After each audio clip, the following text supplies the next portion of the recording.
emisionin fluturor për jetën. Ky cikël emisionis është një thirrje për ndërgjegjësim dhe empati.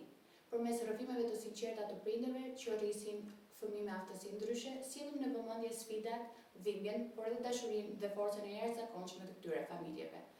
Çdo episod ndriçon histori që frymëzojnë, tronditin dhe edukojnë, duke e kthyer në një platformë zëri për ata të cilët rrallë dëgjohen, sepse çdo fëmijë meriton të pranohet, të respektohet dhe të duar trokitet për atë që është. Ka nëna që jetën nuk e presin, por e përballojnë. Ermira është një nga ato, një nënë, një punojëse sociale, një grua e divorcuar që lufton çdo ditë për dy fëmijët e saj. Lara, vajza e saj, erdhi në këtë botë para kohe, por ajo ja ka dalë dhe ka arritur më shumë dhe më lart nga ajo çfarë pritej. Aktualisht Ermira është edhe kryetare e Klubit Nacional të Prindërve të Fëmijëve Special në kuadër të Qendrës Fluturor për Jetën. Ermira, faleminderit që je sonte me ne. Le të kthehemi në momentin e lidhjes së Larës. Si ishte të përjetojë lidhjen e saj të parakoshme? Lara, ditën e lindjes nuk e kemi ditur në fakt se do të jetë fëmijë i lindjes së parakoshme të shtatzanis.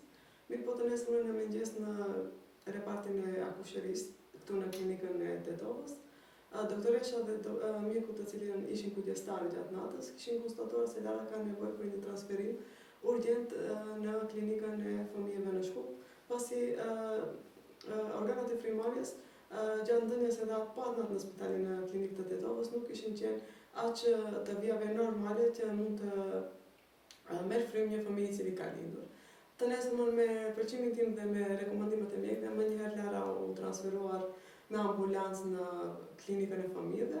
Mirë po unë vazhdova të qëndroja deri 2 ditë pas lindjes së Larës në spitalin klinik të Tetovës, kurse ishte dita e premte e cila unë për herë të parë kam pas kontaktin me Larën në klinikën e fëmijëve, ku vetë se ajo kishte marrë të gjitha terapitë dhe ndihmat e para të nevojshme në klinikën e fëmijëve në sallën intenzive që ishte edhe vendore edhe në xhamat special që ndryshe quhen edhe inkubator. A ka qenë ndonjë moment kur ke menduar se nuk doja dile? Si e mbajte shpresën gjallë dhe si e përballove ato ditë të vështira? Nuk kam menduar ndonjëherë se nuk do t'ja dal, pasi besimi në Zot më bëri që unë dhe normal në vetveten më bëri që unë të mendoj dhe të filloj edhe të lexoj dhe të studioj kohën të cilën e kam pasur Larën në klinikën e fëmijëve që kanë ndetur në intenzive në 6 javë. Lexoja gjithçka se si mund të ndihmoj Larës, si do të jetë zhvillimi i saj edhe tretimet e nevojshme që do t'i ketë. Mirë po shpresa në heshje dhe besimi ndaj Zotit dhe lutja ndaj Zotit më bën që gjithçka Lara të vazhdoj dhe të zhvillohet ashtu siç ishte ndihmuar edhe nga shkenca dhe mjekësia. Si ishte periudha e saj para lindjes? Kujdesi për Larën, vizitat e shpeshta në spital, frika, shpresa.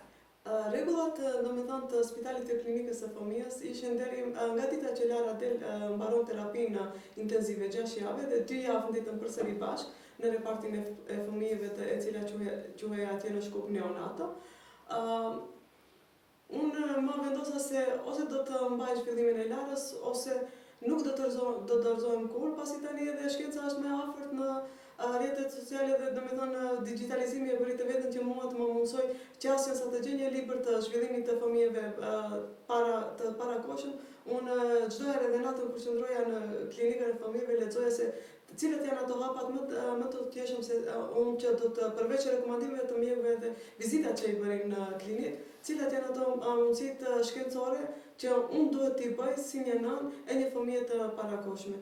Mirë po, nuk do të quaj trishtimi, mirë po, mërzia më e madhe ka qenë ditën e parë kur e kam parë Larën në inkubatorin e pjesës intenzive të klinikës, pasi Lara ishte në ndikimin dhe ndihmën e aparateve të frymarrjes, pasi koha të cilën ka lindë Lara në kohën e shtatzanis ka qenë në momentin të cilën është dashur të zhvillohen organet e frymarrjes. Ajo ishte me të vërtet një pasqyrë e cila në të gjitha ato kablut ose aspiratorët e frymarrjes ishte pak një pjesë e trishtueshme e shpirtit e emocioneve të brenda ndaj çdo nëne. Mirë po forca më dha se këto tuba ose do të mundsoj me fatin dhe urdhërin e Zotit dhe ndihmën e mjekëve dhe të shkencës që t'ja largoj sa është më e mundshme dhe me të vërtet e arritëm atë qëllim. Ditën e parë të cilën ka dalë Lara nga inkubatori, unë të nesër më njëherë ja kam larguar sondën të cilën duheshte të ushqeshe me qumshin e klinikës që nga goja, nga rrugët e frimarjes. Unë të nesër më atë vete largova, pa lejen e mjekëve kujdestar që ishin, dhe më njëherë mora biberonin e mbusha me qumsh që t'ja zhvilloj shqisat e gëlltiqjes. Dhe kjo ndodhi për 24 orë.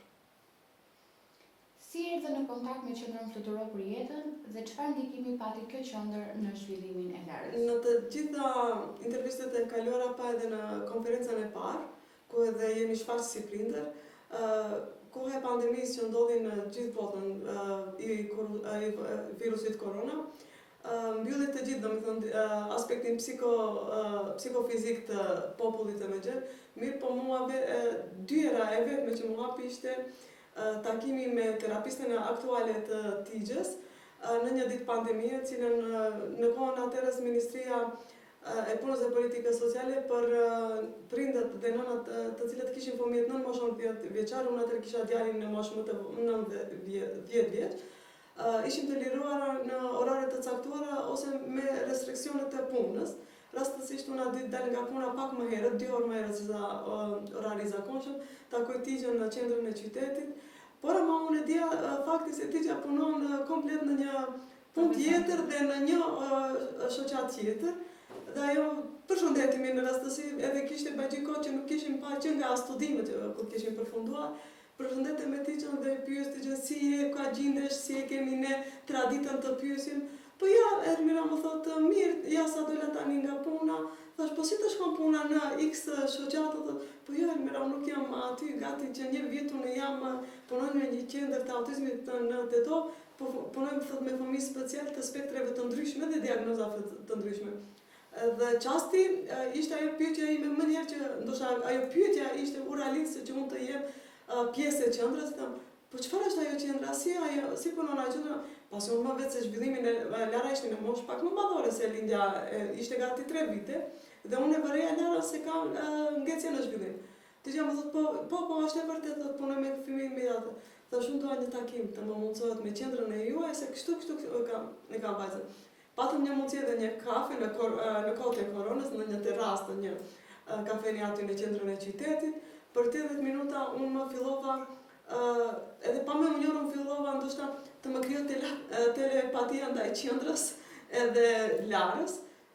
Nuk shkuan as 2-3 ditë, Tigja më merr në telefon, thotë drejtoresha, thotë ka lënë takim në këtë 2 ora 12 të takoheni, u bë takimi i parë.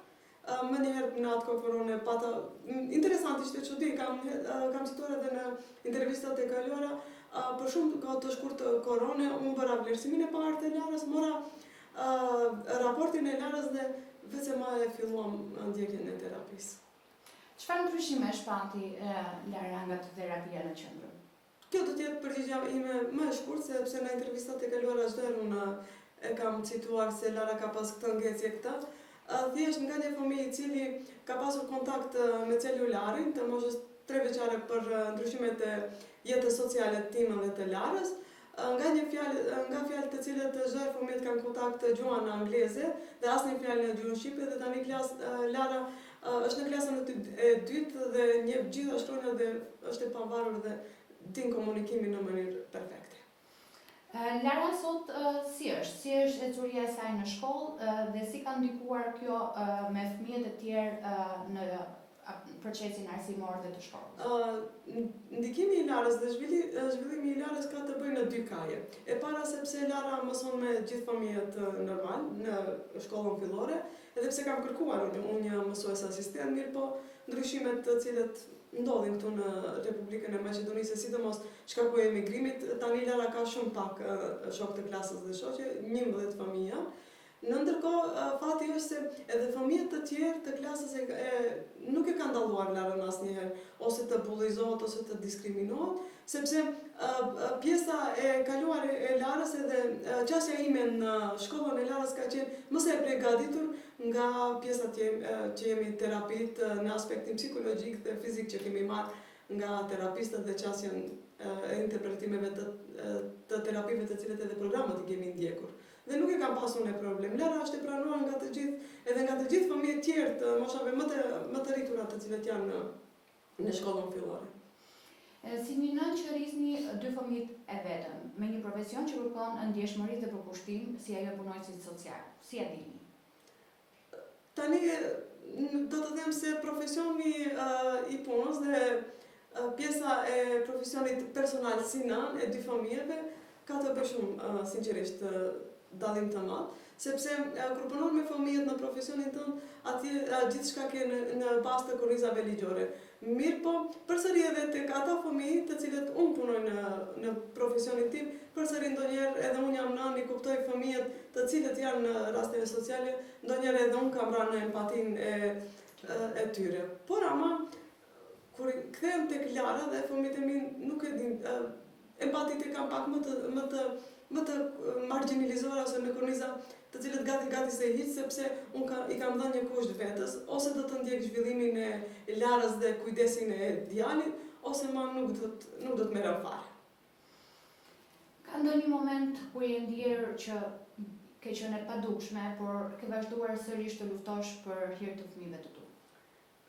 Ka pas raste të ralla, të them sinqerisht, ndoshta për dikën që do të dëgjoj këtë intervistën, ja si mund kjo të thot një nane e cila ka një fëmijë të lindjes së parakohshme, mund të thot raste të ralla. Mirë po, karakteri im personal dhe aspekti social të cilin isha dhe profesioni më ka ndihmuar që unë sa më pak të jem në empatinë e rasteve të cilët të ndjenjave të mia të mbrëmshme, të mos bie shumë dhe të dorëzohem të them jo.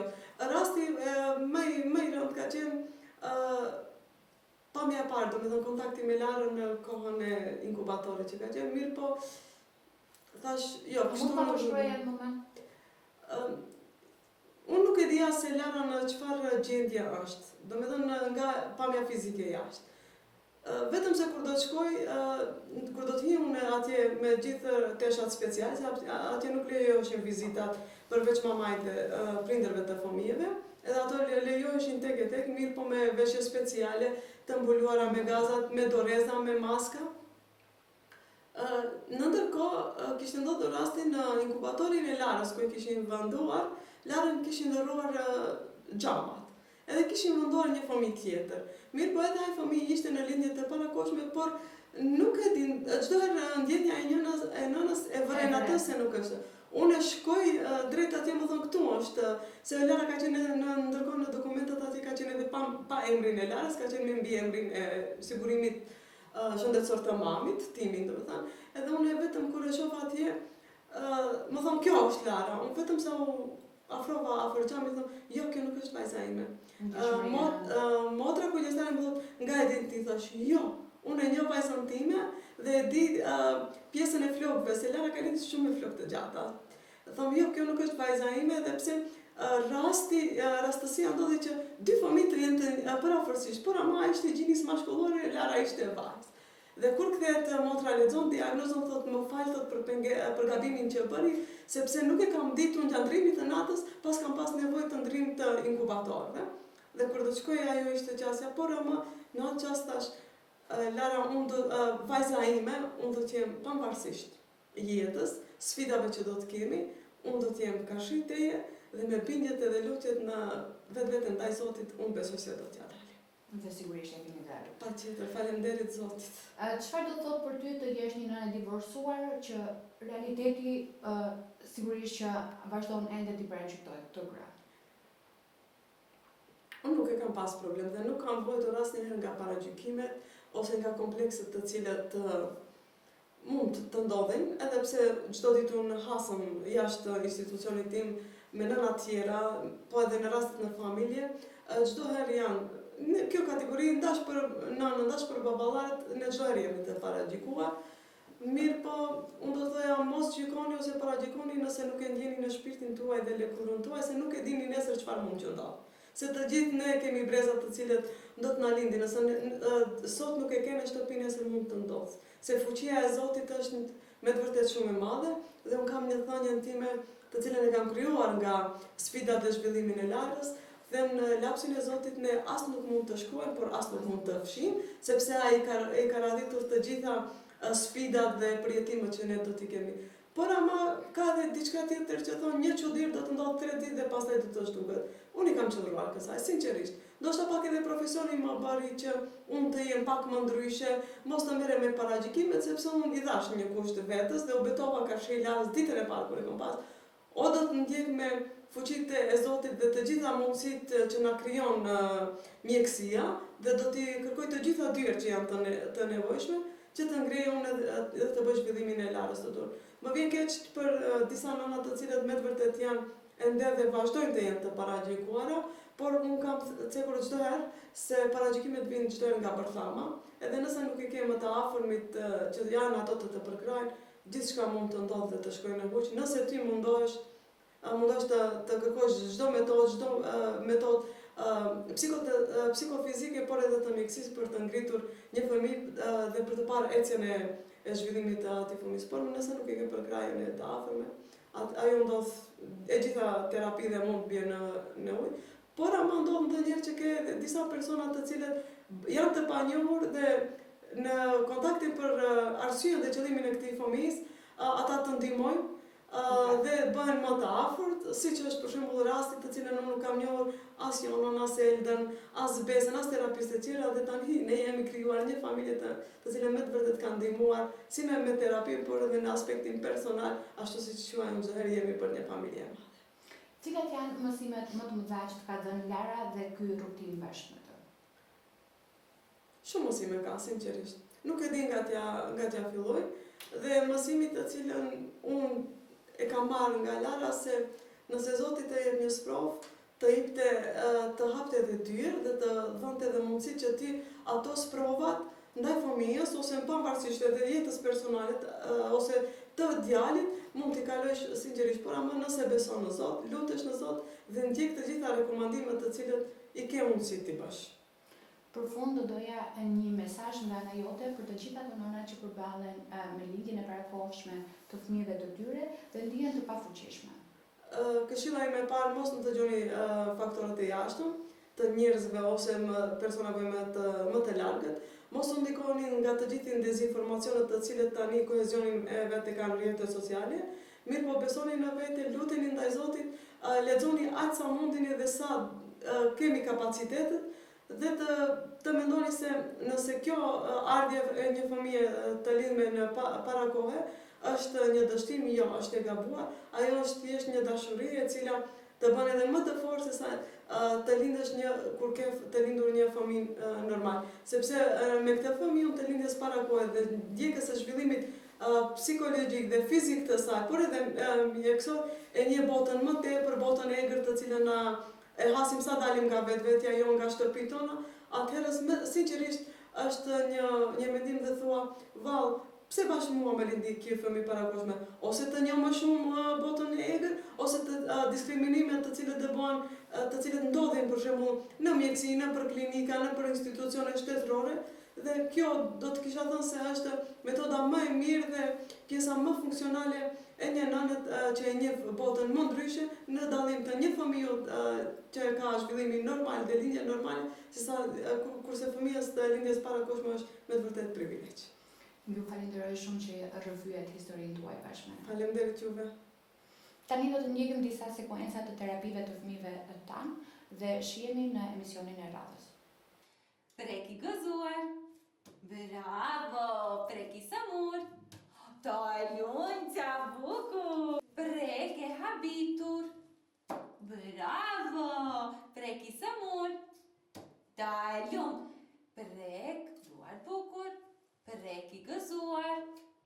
Oj, talunca bukur. Shiko, fitove 2 dhurata.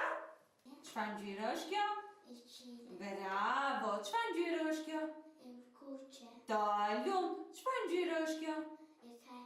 Bravo, çfarë ngjyrë është kjo? Bravo, shiko, fitove edhe 2 ylla të tjerë. Çfarë ngjyrë është kjo? Bravo, i zemër, çfarë ngjyrë është kjo? Talun, çfarë ngjyrë është kjo?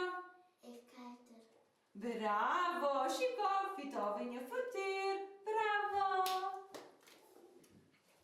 Unë jam e madhe. Bravo, unë I kam flokët e drejta. Qurela, të lumë, qiko fitove një yll dhe një zemër, bravo! Mua më pëlqen ngjyra e zezë. Mu pëlqen ngjyra rozë. Bravo, shiko, fitove një yll. Unë shkoj në punë. Unë shkoj në shkollë. Bravo, zemër. Mua më pëlqen të luaj me top. Mu pëlqen luaj me top. Me top edhe ty. Bravo, shiko, fitove edhe 2 dhurata të tjera. Vllau im e ka emrin Amir. Vllau im kam Hakan. Bravo, zemër, të lumë.